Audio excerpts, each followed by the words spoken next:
Assalamualaikum warahmatullahi wabarakatuh. Halo semua, semoga kalian selalu dalam keadaan sehat walafiat ya. Kembali lagi dengan Bu Fatima di pelajaran IPA, khususnya kelas 6. Kali ini Ibu akan menjelaskan mengenai penyaluran energi listrik. Jadi tolong simak dengan baik video berikut ini. Bagaimana listrik sampai ke rumahmu? Ada yang tahu? Listrik memiliki peran penting di era globalisasi. Tidak dapat dipungkiri bahwa globalisasi terjadi karena perkembangan teknologi di berbagai bidang yang didukung oleh peran listrik sebagai sumber energi di dalamnya. Listrik dapat dihasilkan dengan memanfaatkan berbagai sumber energi yang tersedia di alam, seperti aliran sungai, panas bumi, aliran angin, matahari, dan sebagainya.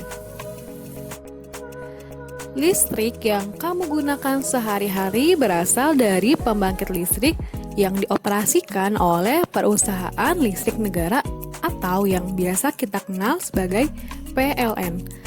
Listrik tersebut disalurkan melalui proses penyaluran dan distribusi listrik.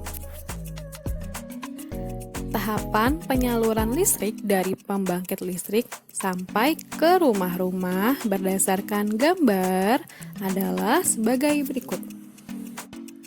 Tahapan pertama, listrik dihasilkan di pembangkit listrik.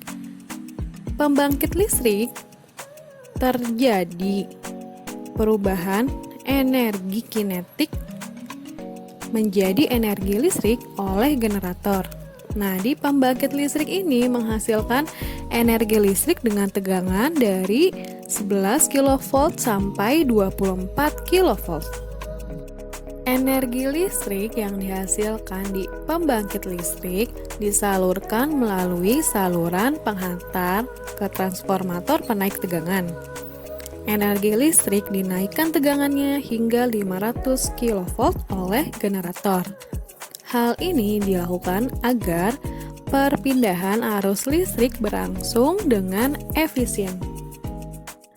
Setelah tegangan listrik dinaikkan, kemudian listrik disalurkan ke berbagai tempat menggunakan sistem transmisi yang dinamakan saluran udara tegangan ekstra tinggi atau SUTET. Manfaat SUTET adalah menyalurkan energi listrik dari pusat-pusat pembangkit yang jaraknya jauh menuju pusat-pusat beban, sehingga energi listrik dapat disalurkan dengan efisien.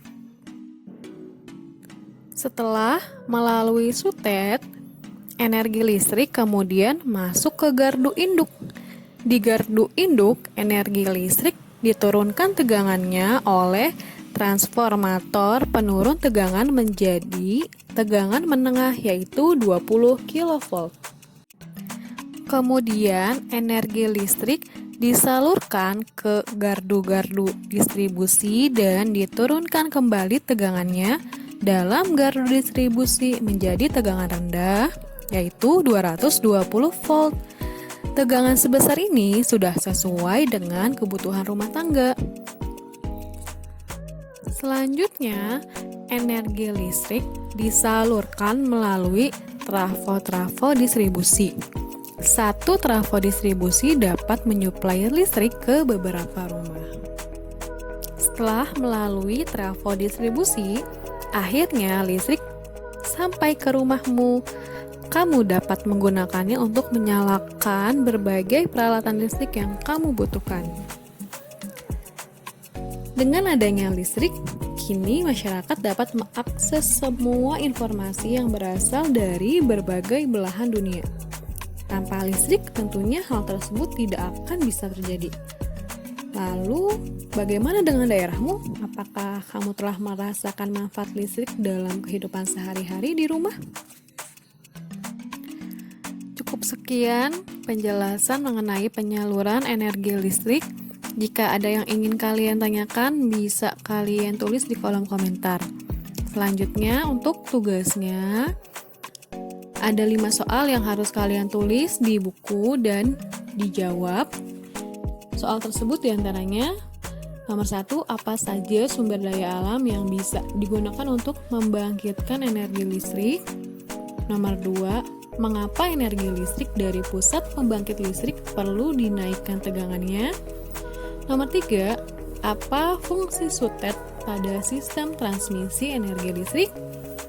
Nomor 4, mengapa di gardu distribusi tegangan listrik perlu diturunkan menjadi 220 volt? Dan nomor 5, bagaimana sistem transmisi tersebut memiliki peran penting di era globalisasi? Jelaskan dengan singkat. Terima kasih atas perhatiannya. Sampai jumpa pada pembelajaran berikutnya. Wassalamualaikum warahmatullahi wabarakatuh.